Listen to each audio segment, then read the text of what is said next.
Drink up, me hearty yo-ho.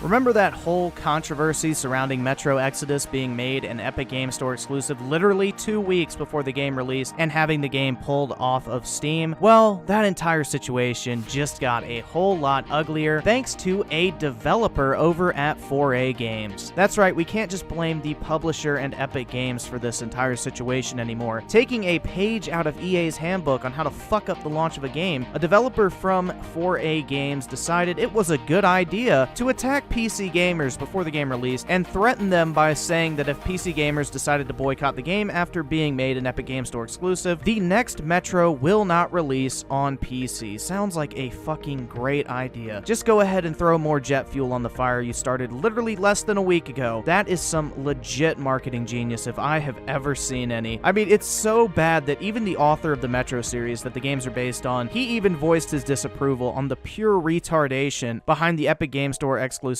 saying this on Instagram. So apparently the Steam was not enough for our Steam train. Someone commented on the post saying, "Lol, you're killing your own franchise," to which he responded, "No, I am standing by and watching it being killed." Well, he's not wrong, and that's pretty fucking harsh for him to actually come out and say that, especially when he's making money off of actually like licensing out his IP. So the source of this information is coming from a site by the name of DSO Gaming in an article titled 4A Games Developer. If Metro Exodus does not sell on the PC, the next Metro will not come out for it. I'll have it linked in the description if you want to read it for yourself, but let's go ahead and check this out. Last month, Deep Silver announced that Metro Exodus will be a timed exclusive on Epic's digital store for the PC. Obviously, this frustrated a number of PC gamers, with some review bombing both Metro 2033 and Metro Last Light on Steam. And on GamerRU's forums, a 4A Games developer has expressed his feelings towards this whole situation. This 4A Games developer, with a nickname of Cynet, admitted that it was a sudden decision to announce the timed exclusivity deal with Epic Games only 1 month prior to the game's release, and that it could cause some inconvenience to players. Cynet also claimed that those that decide to pirate the game would have done so regardless of this timed exclusive deal, and those are not the players that the developers target. I went to the actual post from the developer, and this is the important part. Keep in mind, this entire thing was in Russian, so I don't really know how well Google translated it. On the other hand, the reaction of a certain category of players is hardly adequate. It seems like people did not want to play, just waited for a reason to pour out their bile. That is, turns out that we, the developers, for years have been hard and painful, with losses, trying to do something special. But a certain category of players believes that our work is not worth even a couple of minutes to install the launcher. Naturally, it's their life and their right, but then what do they care about the Metro? Obviously, it's not interesting to them. I can only say that they were not our players either. They are not interested in our work, which means that, for example, the opinions of such people is not interesting for me either. What is the point for me, personally, and not only to listen to their opinion? What a fucking pompous ass. But consider the situation deeper. Someone say they crap Exodus and the previous games in the series. It will make the world better. They will put greedy developers in their place. To this, I can answer that in a pinch, if at all the PC players announce a boycott of Metro, then the next Metro, if it does, is definitely not on the PC. Better or worse, decide for yourself. I personally feel sorry for the loyal fans, yes, but my assessment of the work done personally by me and my friends and colleagues will not change this. I firmly know that almost everyone who pours this dirt on the net is also incapable of a bit of what we have done and hopefully do more. And that means they have no idea what they're talking about. So basically the takeaway here is that if you want to play this game on Steam instead of the bare bones Epic Game Store, you don't care about Metro whatsoever. What a great fucking assumption on his part. That definitely sounds like someone who is really in tune with not only the Metro community, but the PC gaming community as a whole. To make cheap, empty threats like that is honestly pretty fucking pathetic on your part. You're the only one who has anything to lose by not releasing the game on Steam, and there's no way any publisher in their right mind would keep the game off PC if they thought they could sell it there. Did you ever think that maybe people just don't want the Chinese Epic Games launcher installed on their computer, and that most of your fans on PC are actually from Steam, considering that was literally the only place anyone could play the two previous entries on PC? I mean, it honestly honestly never ceases to amaze me just how pompous these game companies and developers really are. They act like they're doing us some sort of favor, when in reality they are absolutely nothing without someone buying their games. These insults and these threats directed at consumers honestly disgust me, and I think we should call his fucking bluff on this and not touch this game whatsoever. Let's get another Battlefield 5 situation going here. You would think after the abortion of that PR situation and the failure that EA suffered, a lot of these gaming companies would be taking notes, but apparently not. But anyway, let's keep going with the article. However, the developer went one step further and stated that if all PC gamers boycott Metro Exodus, then the next Metro game, if there is one mind you, will not come out on the PC. Now, I'm pretty sure the developer was exaggerating here, but it begs the question, how many PC sales can guarantee the continuation of the Metro franchise on the PC? I mean, honestly, who cares? Let that shit die. Me personally, if someone issues a cheap threat and basically challenges me not to pay them, I will be more than happy to take them up on that offer. Let it fucking burn. Of course, this is the opinion of only one developer and not the entire studio or the publisher. However, it shows how nervous some of 4A Games developers actually are. And to be honest, we all know that the publisher actually makes the final decision. If the publisher wants to release a game on the PC, the developers will either have to develop it or let another team handle that version. Cynet also stated that 4A Games is currently putting the final touches to the PC version of Metro Exodus, which is currently scheduled for a February 15th release. Oh, I can't wait. I'm definitely gonna fucking mark my calendar for that. Well, let's just say that is the case, okay? And the publisher and studio do not agree with this employee's statement. They need to issue their own statement as soon as possible to clear this up, because right now there is an employee who is acting as a representative of the company, issuing threats to the PC gaming community. For all we know, this could be the head of the entire studio making these claims. I think in 2019, we just need to stop giving these companies the benefit of the doubt. We need to start taking these statements at face value. Time and time again, we have been thrown under the bus by these anti-consumer business moves, and these developers need to learn that there is only so far they can push before we get tired of their bullshit. The move to pull the game off Steam and making it a one-year timed exclusive to the Epic Games Store benefited no one but the developer and publisher, and alienated a large portion of the people who enabled this franchise to be in the position that it is, to have a third entry in the series to begin with. Then a developer has the nerve to say that if we dare to not pay them money in return for basically giving us the middle finger, they will no longer release their games on PC at all anymore if we dare to vote with our wallets and boycott the game. You know what I have to say to that? Fuck off. Going forward, this game and franchise are dead to me. I don't care if it's the best first-person shooter of 2020 when it releases on Steam. I'm not buying it unless there is a sincere apology issued by 4A Games for this cheap, empty threat by one of their employees. Before we start wrapping this up, I just want to go through some of the comments on this article, because honestly, they're pretty entertaining, and it gives you a great insight into just how this entire situation is completely blowing up in their faces. Contains de novo, no Steam, and now threatening PC community. Wow. Just wow. Yeah, that's the holy trinity of retardation right there. Let me put it in a way. Consumers can live without a product. A product can't exist without consumers. I couldn't agree more. So not only did they do an anti-consumer move, but now they're threatening potential customers. I guess we'll see those sales figures after all if the game bombs. I hope so too. It's always great to see just how badly these arrogant pricks screw themselves over in the end. Don't support this garbage storefront just because these clowns are holding a fictional sequel hostage. Is this a new low? Threats? They can fuck off. I hope the game bombs regardless of how good it is. I agree, this game basically doesn't exist anymore in my mind. That, and we don't even know if a sequel will ever happen. Like I said, this is probably just an empty, cheap threat by some disgruntled developer who likes to flap his ego around. Pull shitty anti-consumer practices. Expect people to put up with it and buy your game anyway. Yeah, go fuck yourself, 4A Games. You made your bed with Deep Silver, THQ Nordic, and Tencent. So I hope your game flops so there won't be another one for any platform at all. It is literally Battlefield 5 all over again. 4A and Deep Silver must be trying to take the crown of the most arrogant, out-of-touch developer and publisher from DICE and EA going into 2019. Ding, ding, motherfucking ding. Now I will officially never play another 4A game. I won't even steal it. Good job, Cynet. You done messed up. Now, even if Exodus does come to Steam, I'm not buying it, ever. I don't care if it's $1. I don't care if it comes in my humble monthly. I will give it to someone. I will literally never buy, play, or own this game ever in any fashion. You spoiled, disloyal pieces of shit. There would be no Metro games if not for PC gamers. We bought your wonky, broken, crisis-level, unrenderable game in 2011 before GPUs existed that could even handle it. The game wasn't even on PlayStation and wasn't even on 360 yet. This makes my blood boil. At first, we defended 4A and assumed that it was just THQ Nordic being trash. Nope, 4A are trash now too. The nerve nerve. I always love it when developers who literally would not have jobs without the PC market go to console and then treat PC customers like third-class citizens. Then they go an extra step further and turn on us completely. I honestly don't think I could have said it any better myself. It just goes to show you this arrogance that these game developers have and their attitudes towards their customers. I'm not buying this game on or off Steam, and I would recommend you doing the same. Get it for like $5 on a Steam sale if you absolutely have to, or maybe shop around on G2A and see if you can find it, you know, on the lesser legal side of things. But this entire thing is going to literally bite them in the ass so hard that they will have no one else to blame but themselves for this entire situation, and God, I hope it turns out to be a monumental failure. But anyway, guys, that does it for this video. Let me know your thoughts on this entire situation surrounding the shitstorm that is Metro Exodus and this entire Epic Game Store timed exclusivity situation. I want to thank you guys, as always, so much for taking the time out of your day to check out this video, and I will catch you guys next time.